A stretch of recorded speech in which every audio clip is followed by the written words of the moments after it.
আসসালামু আলাইকুম। Hello guys. আশা করি আপনারা সকলেই ভালো আছেন। আলহামদুলিল্লাহ আমিও ভালো আছি। আজকে আপনাদের সাথে শেয়ার করব খুব মজাদার কাঁকড়া রেসিপি। এভাবে কাঁকড়ার রেসিপি রান্না করলে স্বাদ ভুলতেই পারবেন না। দেখুন আমি এখানে ২ কেজি কাঁকড়া নিয়েছি। কাঁকড়াগুলো অনেক বড় বড় দেখেই বুঝতে পারছেন। কাঁকড়াগুলো অনেকটাই বড়। এবার আমি এই কাঁকড়াগুলোকে ভালোভাবে কেটে ধুয়ে পরিষ্কার করে নেব। কাঁকড়াগুলো যেহেতু তাজা, তাই কাঁকড়া রেসিপি তৈরি করার আগে তাজা কাঁকড়া নেওয়ার চেষ্টা করবেন। এতে করে কাঁকড়ার স্বাদ অনেক বেশি ভালো আসে। আমার এই চ্যানেলে কাঁকড়া কাটিংয়ের ভিডিও দেওয়া আছে। আপনারা চাইলে দেখে নিতে পারেন খুব সহজভাবে কিভাবে কাঁকড়া কাটিং এবং পরিষ্কার করে নিতে পারবেন।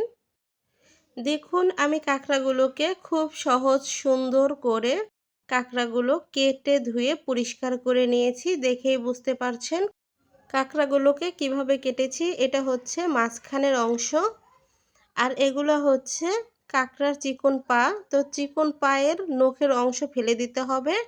আর যে সামনের যে দুটো মোটা পা থাকে সেগুলোকে এভাবে ধুয়ে পরিষ্কার করে ফাটিয়ে নিতে হবে, যাতে পায়ের ভিতরেও মশলা ঢোকে ভালোভাবে। এবার চুলায় একটি পাতিল বসিয়ে দিয়েছি। দেখুন দিয়ে দিচ্ছি পরিমাণ মতো সরিষার তেল। এবার আমি দিয়ে দেব কাঁকড়াগুলোকে। তেলের উপর কাঁকড়াগুলোকে দিয়ে ভেজে নেব। তেলটা একটু গরম হয়ে এলে কাঁকড়াগুলো দিয়ে দিলাম।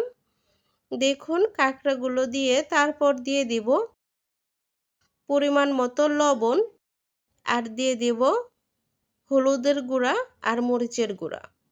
কাঁকড়া ভেজে নেওয়ার সময় হলুদ গুঁড়ো আর মরিচ গুঁড়ো আর পরিমাণ মতো লবণ দিয়ে কাঁকড়াগুলোকে ভেজে নিতে হবে। এতে করে কাঁকড়ার কালারটা যত বেশি সুন্দর আসবে আর দেখতেও অনেক বেশি ভালো লাগবে, আর খেতেও অনেক মজা হবে।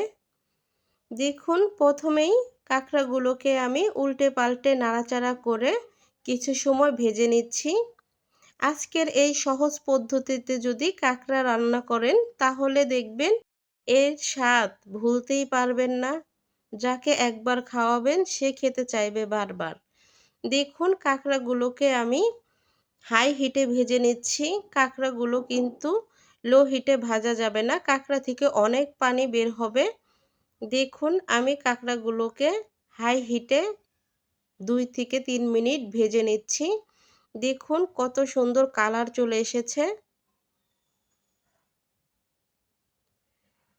দেখুন যখন সবগুলোর কালার চেঞ্জ হয়ে যাবে, ভালোভাবে কাঁকড়ার ভিতর পর্যন্ত সিদ্ধ হয়ে যাবে, তখন আমি কাঁকড়াগুলোকে এরকম তুলে নিচ্ছি। দেখুন কাঁকড়াগুলোকে আমি তেল ঝরিয়ে তুলে নিয়েছি। এবার আমি এই তেলের মধ্যে দিয়ে দিলাম আস্ত জিরা। গরম তেলে এভাবে প্রথমে জিরা দিয়ে নিলে দেখবেন খুব সুন্দর স্মেল আসে। এবার দিয়ে দিচ্ছি পেঁয়াজ কুচি। দেখুন আমি এখানে পেঁয়াজ কুচি দিয়ে দিচ্ছি। পেঁয়াজগুলোকে খুব চিকন চিকন করে কেটে নিয়েছি। আর দিয়ে দিলাম মরিচ কুচি। কাঁকড়ার রান্নার ক্ষেত্রে পেঁয়াজের পরিমাণটা একটু বাড়িয়ে দিতে হবে, তাতে করে কাঁকড়ার স্বাদ অনেক বেশি ভালো আসবে। দেখুন এবার নাড়াচাড়া করে পেঁয়াজগুলোকে আমি ভেজে নিচ্ছি। দেখুন যখন পেঁয়াজের কালার পরিবর্তন হয়ে এসেছে দিয়ে দিলাম লবণ। পরিমাণ মতো লবণ দিয়ে নিতে হবে। কাঁকড়ার ভাজার ক্ষেত্রে যেহেতু লবণ দিয়েছি তাই খুব সাবধানে লবণটাকে দিতে হবে, বুঝে শুনে।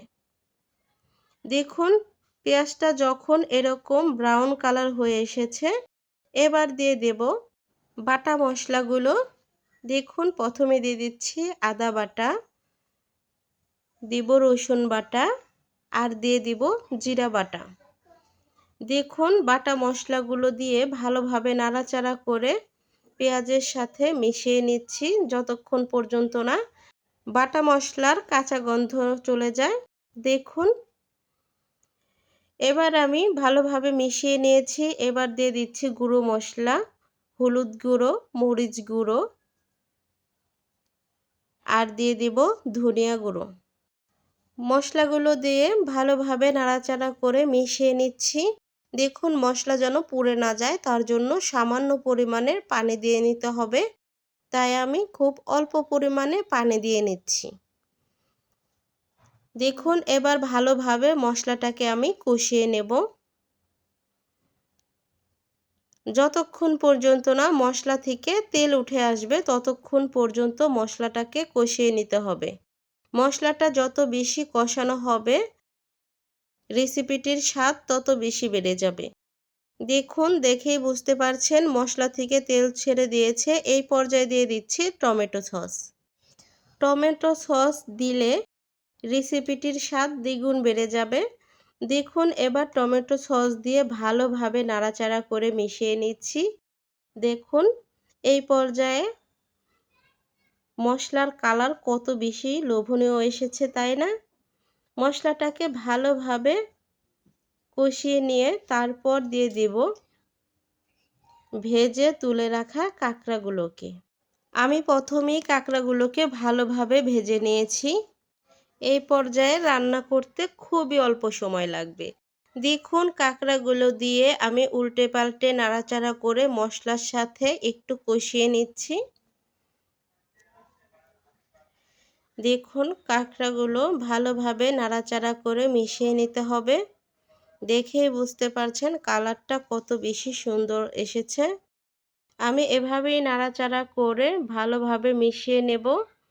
কাঁকড়ায় আমি খুব ঝোল দিব না বা পানি দিব না, একদম শুকনো শুকনো করব। আপনারা চাইলে যদি ঝোল করতে চান তাহলে মশলা কষানোর পরই পানি একটু দিয়ে দিতে পারেন। দেখুন আমি কাঁকড়াগুলোকে দিয়ে উল্টে পাল্টে নাড়াচাড়া করে কষিয়ে নিয়েছি। এই পর্যায়ে ঢাকনা দিয়ে ঢেকে দেব।